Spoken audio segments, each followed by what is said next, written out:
Hello, good morning guys. मैं हूं लखन बारोलिया। मैं आज आपको पढ़ाने जा रहा हूं मेडिकल सर्जिकल नर्सिंग फर्स्ट। इसका यूनिट नंबर सेकंड का एक टॉपिक है, नाम है लंग्स एब्सिस। लंग्स एब्सिस ये एक रेस्पिरेटरी डिजीज़ है। रेस्पिरेटरी डिजीज़ है, लंग्स से पता लग रहा है रेस्पिरेटरी डिजीज़ है ये। इसमें अपन देखते हैं, पहले इसका इंट्रोडक्शन देखते हैं। इंट्रोडक्शन में ये है लंग्स। राइट लंग है, ये है लेफ़्ट लंग। राइट लंग में 3 लॉब्स होते हैं, सुपीरियर, इन्फीरियर और मीडियर। जो ये लंग्स को कवर करती है, इस लेयर को बोलते हैं प्यूरल कैविटी या प्यूरल लेयर बोलते हैं। इसके अंदर पस फॉर्मेशन का पड़ना या इन्फेक्शन या इन्फ्लामेशन होना लंग्स एब्सिस कहलाता है। लंग्स एब्सिस 2 टाइप का होता है, क्रोनिक और एक्यूट। तो इसका इंट्रोडक्शन देखते हैं अपन। Lungs abscess is a acute and chronic infection of the lungs। Acute और क्रोनिक टाइप का कोई भी इन्फेक्शन हो से उसके अंदर, जैसे कि लंग्स में पस फॉर्मेशन का पड़ना, उसे लंग्स एब्सिस कहते हैं। It is character by the पस एंड इन्फेक्शन या इन्फ्लामेशन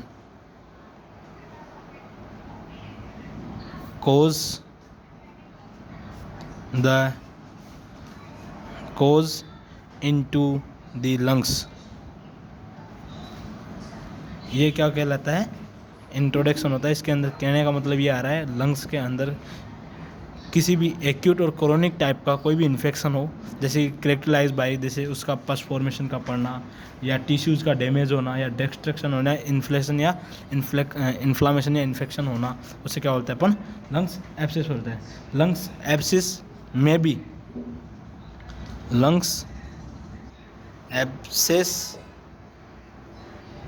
भी treated due to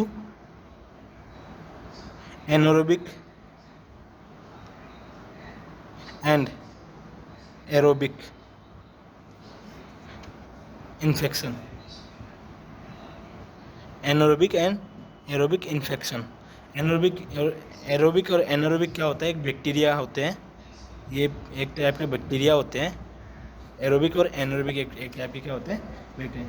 ये एक्यूट लंग्स एब्सिस होता है एक्यूट, जैसे कि 4 से 6 दिन के अंदर किसी भी टाइप का लंग्स में क्या हो रहा है? इन्फेक्शन, उसको अपन बोलते हैं एक्यूट एब्सिस, लंग्स एब्सिस। या क्रोनिक उसे बोलते हैं जिसके अंदर 2 मंथ से 6 मंथ के अंदर क्या होता है? लंग्स में इन्फेक्शन हो रहा, उसको बोलते हैं क्रोनिक लंग्स एब्सिस। अब देखते हैं, ये हो गया इसका इंट्रोडक्शन। अब इसमें अपन देखते हैं क्लिनिक इटियोलॉजी कोजेज, लॉजी या कोजेज। इसमें अपन रिस्क फैक्टर भी देखेंगे, लेकिन पहले इटियोलॉजिकल कोजेज देखेंगे। इटियोलॉजिकल कोजेज में होता है जैसे कि किसी like this any type infection of the into the lungs, any type infection of the lungs के अंदर किसी भी टाइप का इन्फेक्शन होना, जैसे कि like this gram positive bacteria and gram negative bacteria. दोनों टाइप में से किसी भी टाइप के बैक्टीरिया से इन्फेक्शन होना, वो क्या कहलाता है? इसकी इटियोलॉजी होती है। जैसे कि मैं आपको 1-2 वैसे बोल के बता रहा हूँ, जैसे प्रोटेनस सेप्सिस जैसा इन्फेक्शन हो गया, सेलुलाइटिस सेप्सिस हो गया, या लंग सेप्सिस के अंदर जो प्यूरल इफ्यूजन वगैरह हो गया, ये ऐसे बैक्टीरिया के कारण, जैसे ग्राम नेगेटिव पॉजिटिव में आते हैं स्ट्रेप्टोकोकस माइसिन हो गया, स्ट्रेप्टोकोकस हो गया, क्लोस्ट्रिडियोसिस हो गया, माइक्रोबैक्टीरियम हो गया, और पेप्टो स्ट्रेप्टोकोकस लंग सेप्सिस हो गया। अगर ऐसे किसी भी टाइप के ग्राम पॉजिटिव बैक्टीरिया से अगर इन्फेक्शन होता है तो उसे ग्राम पॉजिटिव बैक्टीरिया इन्फेक्शन होते हैं, और ग्राम नेगेटिव जैसे प्रोटोनस हो गया, एब्स्टेरिक बैक्टीरिया हो गया, इस्चेरिया बार वायरस हो गया, ऐसे किसी भी प्रकार के वायरस या बैक्टीरिया से इन्फेक्शन होता है उसे बोलते हैं अपन लंग्स एब्सिस बोलते हैं। हाँ, अब नेक्स्ट टॉपिक चलते हैं अपन रिस्क फैक्टर्स देखते हैं लंग्स एब्सिस के रिस्क फैक्टर में भी जैसे कि बहुत से ऐसे कारक होते हैं जिससे कि रिस्क होती है लंग्स एब्सिस होने की, जैसे कि निमोनिया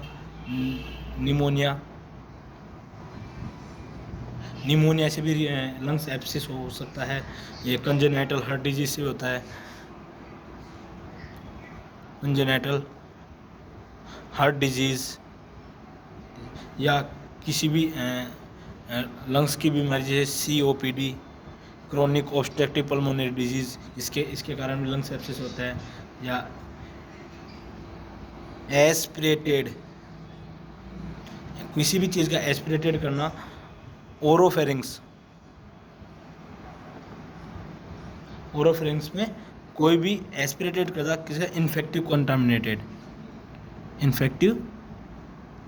कंटामिनेटेड से कोई भी एस्पिरेट करना, उससे भी लंग्स, जैसे हिपेटिक एब्सिस भी हो सकता है।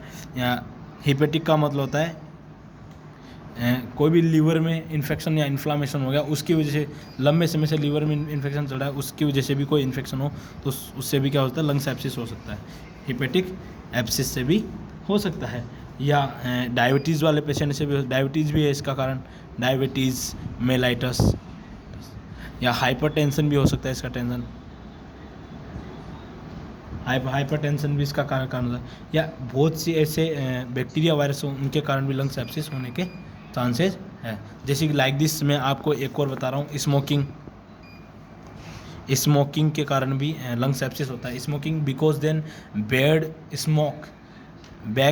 smoke is the infected by in the lungs, because then is the damaging and devastated on the bronchovascular and bronchovessels, then is the into the lungs, then it caused by the inflammation and infection and obstruction by the into the bronchus, then are fluid and accumulation into the lungs, then are caused by the acute and chronic lungs abscess।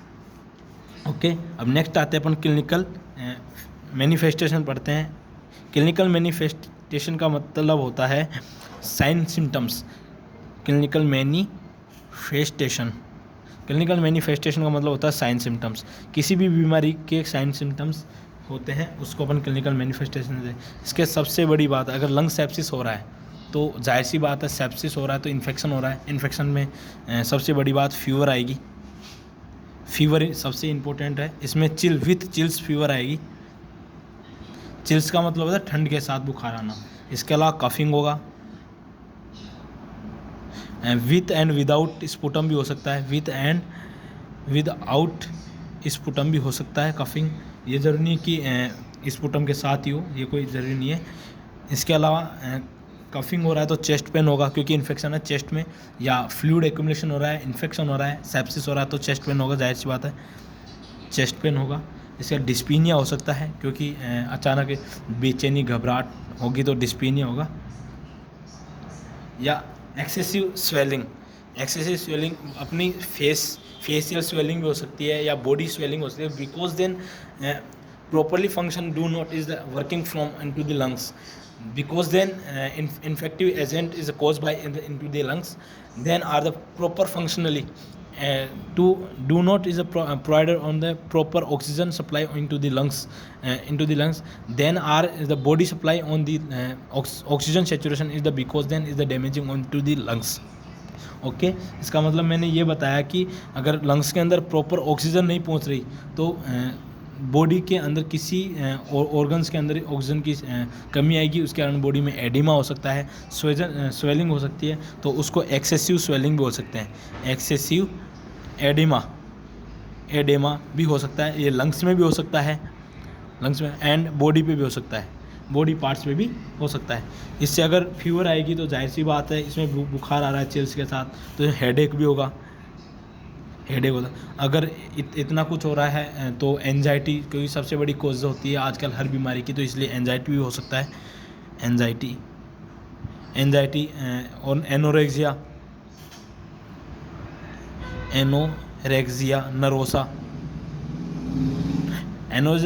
Nervosa का मतलब होता है loss of appetite, loss of appetite का मतलब भूख का नहीं लगना, ठीक है, ओके। हाँ, नेक्स्ट टॉपिक देखते हैं अपन पैथोफिजियोलॉजी। किसी भी डिजीज़ को अपन पढ़ने से पहले उसकी पैथोफिजियोलॉजी देखते हैं, लेकिन गलती अपनी ये हो गई कि पहले अपने क्लिनिकल मैनिफेस्टेशन देख लिया। तो देखो अब देखते हैं क्लिनिकल पैथोफिजियोलॉजी देखते हैं उसके बाद में। इसका सबसे मेन कारण, पैथोफिजियोलॉजी का मतलब होता है कि कोई भी बीमारी किस स्टेप में अपनी बॉडी में किस हिसाब से हो रहा है और कितना % इन्फेक्शन कोज कर रहा है, किसके कारण इन्फेक्शन कोज कर रहा है, ये सब कुछ इसमें आ जाता है पैथोफिजियोलॉजी में। तो पैथोफिजियोलॉजी में सबसे पहले देखते हैं due to aetiological causes.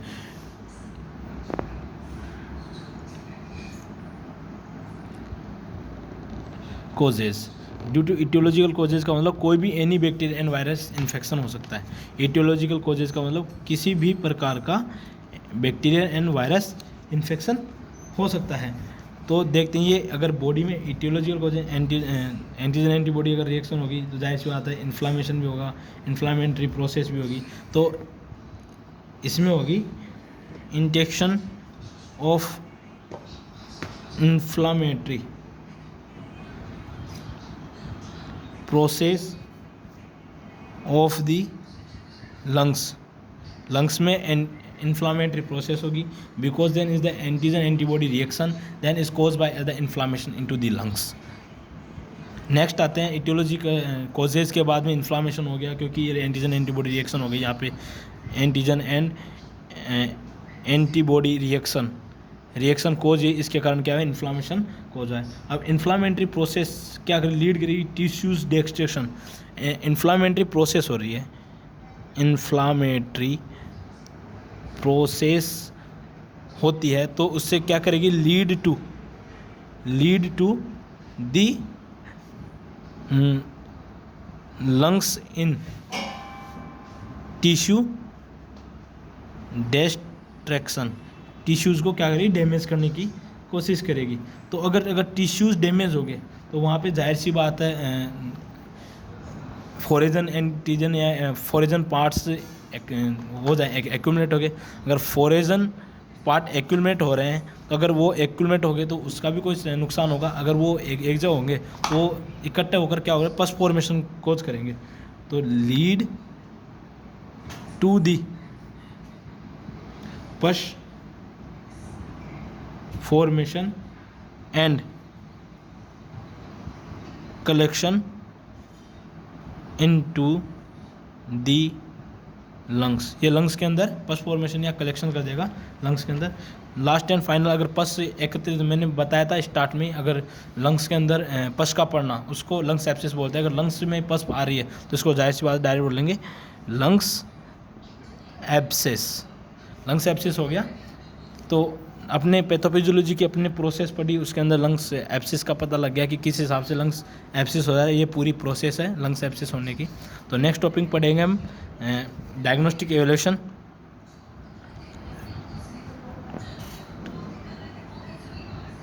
Diagnostic evaluation का मतलब क्या होता है, या लेबोरेटरी किसी प्रकार का टेस्ट करवाते हैं अपन, जैसे कि उससे अपन डायग्नोस्टिक इवैल्यूएशन होता है।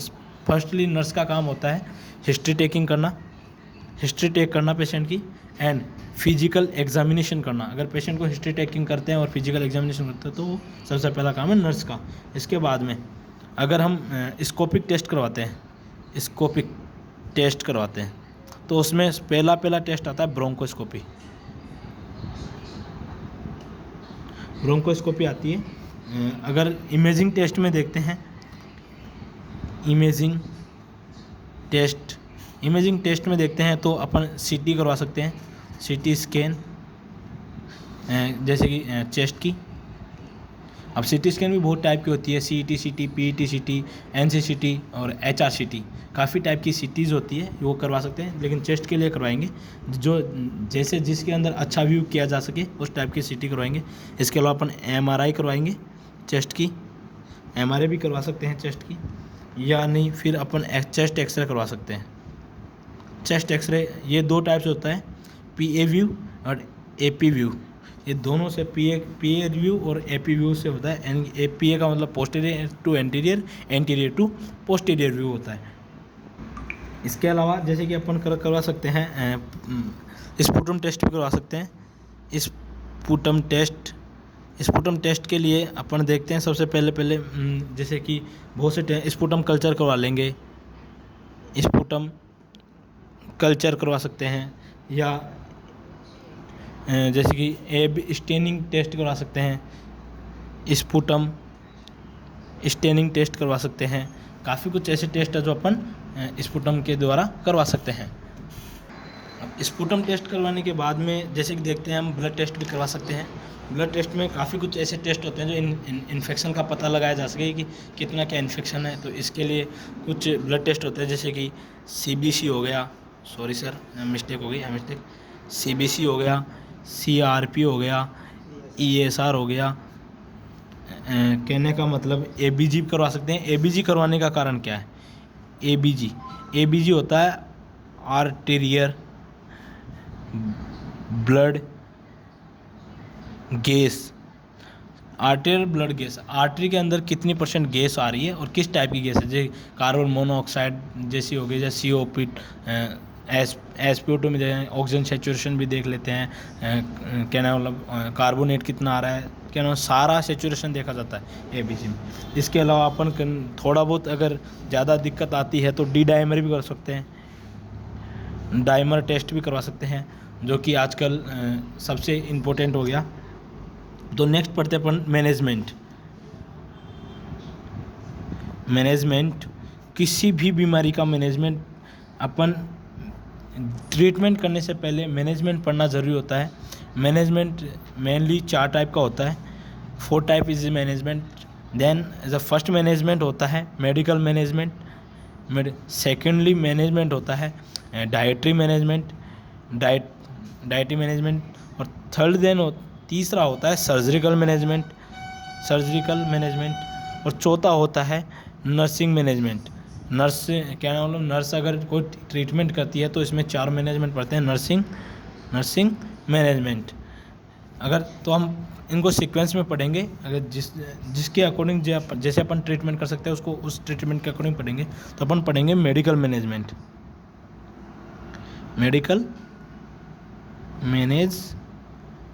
पढ़ेंगे सर। मेडिकल मैनेजमेंट में देखते हैं कि पहले अपन एंटीबायोटिक थेरेपी भी दे सकते हैं, क्योंकि लंग सेप्सिस हो रहा है तो भी तो कॉम्बिनेशन में ड्रग्स देंगे, एंटीबायोटिक्स देंगे, ऑक्सीजन थेरेपी भी दे सकते हैं, क्योंकि ब्रीदिंग डिफिकल्टी हो सकती है, डिस्पीनिया या डिस्निया हो रहा है तो ब्रीदिंग डिफिकल्टी भी होगी। तो अपन पहले देंगे एंटीबायोटिक थेरेपी। एंटीबायोटिक थेरेपी में जैसे कि अपन पेनिसिलिन भी दे सकते हैं, पेनिसिलिन जी हो गया। इसके अलावा पेप्रिसिलिन भी दे सकते हैं। इसके अलावा अपन एमोक्सिसिलिन भी दे सकते हैं, ऐसी बहुत सी ड्रग्स है जो अपन एंटीबायोटिक थेरेपी के तौर पर हम दे सकते हैं। अगर पेनिसिलिन, अगर ब्रीदिंग डिफिकल्टी, अगर फीवर आ रहा है तो इसको एंटीपायरेटिक देंगे, एंटीपायरेटिक ड्रग्स देंगे। हाँ, एंटीबायोटिक ड्रग्स भी दे सकते हैं। देन क्योंकि फीवर आ रहा है तो फीवर को रिलीव करने के लिए एंटीबायोटिक, जैसे कि एग्जांपल फॉर पैरासीटामोल ड्रग्स हो गई। इसके अलावा पेन किलर या एनाल्जेसिक देंगे, क्योंकि अगर पेन होगा तो एनाल्जेसिक देना ज़रूरी हो गया। जैसे कि एनाल्जेसिक में डाइक्लोफेनेक या एसाइक्लोफेनेक बहुत सी ड्रग्स होती है जो अपने एनाल्जेसिक के तौर पे दे सकते हैं। इन्फ्लामेटरी दे सकते हैं, इन्फ्लामेटरी ड्रग्स देंगे, एंटी इन्फ्लामेटरी ड्रग, जैसे कि इसमें अपन दे सकते हैं आइबुप्रोफेन या स्टेरॉइड के कॉम्बिनेशन में अगर एंटी इन्फ्लामेटरी देंगे तो दे सकते हैं डेक्सा मेथासोन या हाइड्रोकोर्टिसोन जैसी ड्रग्स भी अपन दे सकते हैं, क्योंकि ये ब्रोंकस को डाइल्यूट करेंगे और इन्फ्लामेशन को भी रिलीव करेगी, इसलिए अपन हाइड्रोकोर्ट भी दे सकते हैं। अब ब्रोंकोडायलेटर थेरेपी देंगे। ब्रोंकोडायलेटर में हो गया जैसे कि एग्जाम्पल लियोसाल्बुटामोल हो गया, बुडाकोटासोन या साल्बुटामोल हो गया। लास्ट एंड फाइनल अपन इसमें देंगे अगर ऑक्सीजन फिर भी रिलीव नहीं तो इसमें ऑक्सीजन थेरेपी भी दे सकते हैं। Last and final oxygen therapy भी दे सकते हैं, जैसे कि वेंटिलेटर से भी दे सकते हैं, तो सिलेंडर मेथड से भी दे सकते हैं, तो ऑक्सीजन सप्लाई कैसे भी करवा सकते हैं। Okay, next one dietary management. अब डाइटरी मैनेजमेंट देखते हैं, तो डाइटरी मैनेजमेंट में देखते हैं जैसे पेशेंट ठीक जल्दी से जल्दी रिकवर हो सके, ऐसी डाइट देना, उसको अपन डाइटरी मैनेजमेंट कह सकते हैं। जैसे कि अगर पेशेंट में इन्फेक्शन बढ़ गया, इन्फ्लामेशन, तो वुंड भी होंगे, जाहिर सी बात है वुंड हो गया। अगर वुंड को रिकवर करना होता है तो अपने को कौन सी डाइट देनी है? प्रोटीन डाइट देनी होती है। तो प्रोटीन डाइट के अंदर जैसे कि ओमेगा-3 हो गया, ओमेगा-3 भी दे सकते हैं अपन स्पेशली। इसके अलावा प्रोटीन भी दे सकते हैं। प्रोटीन हो गया, जो प्रोटीन में एग्स हो गए या मीट भी दे सकते हैं।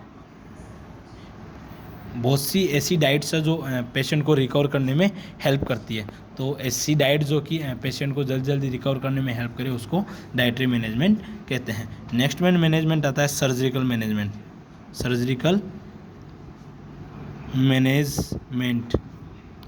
मैनेजमेंट होता है इसका, तो प्यूरल ड्रेनेज भी करवा सकते हैं अपन। इसमें अगर ज़्यादा दिक्कत हो रही है तो पोस्टीरियर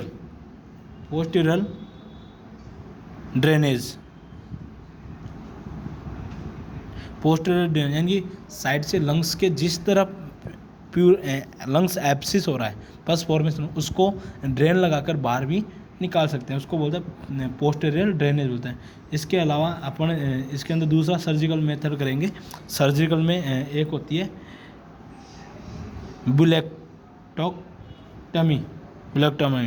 ब्लेक्टोमी का मतलब होता है जिस पार्ट्स में अगर लंग्स एब्सिस हुआ है, वो पार्ट्स अगर डैमेजिंग ज़्यादा हो रहा है तो उसको कट करके उसको रिपेयर करना, या टमी का मतलब उसको रिमूव करना, उसको ब्लेक्टोटमी बोलते हैं। अब नेक्स्ट आता है लेबोक्टमी। क्या है? लेबोक्टमी का मतलब है जिस लोब्स कि एक तो ये पार्ट्स हो गए, जैसे कि ब्लेक्टोमी का अंदर हो गया जैसे कि कौन सी ब्रोंकोवेस्कुलर के अंदर या एलुलाई डक्ट के अंदर या किस गुच्छे में या किस एलुलाई के जाल में इन्फेक्शन हो रहा है और डैमेजिंग हो रहा है, उसको रिमूव करना तो ब्लेक्टमी होता है। और लेबोक्टमी का मतलब किस लोब में ज़्यादा इन्फेक्शन है, उस लोब को ही रिपेयर करना लेबोक्टमी कहलाता है। तो ये इसका सर्जिकल मैनेजमेंट है। अब नर्सिंग मैनेजमेंट में देखते हैं। नर्सिंग मैनेजमेंट जैसे कि नर्स पेशेंट रिलेशनशिप के दौरान अपन पेशेंट को क्या क्या ट्रीट करेंगे, जैसे कि लाइक दिस पेशेंट के वाइटल्स नोट्स स्टडी करेंगे, पेशेंट की डिजीज़ स्टडी करेंगे, पेशेंट का ट्रीटमेंट स्टडी करेंगे, और कहने वाला उसको follow up chart given up to the doctor orders, then are the time to time is medicine is given on the patient, that is like in the recovering condition of the patient. Then as the very good is treatment of the nursing plan, and cause is case on study of the nursing plan, then is the good treatment are provided on the nurse. Thank you, sir.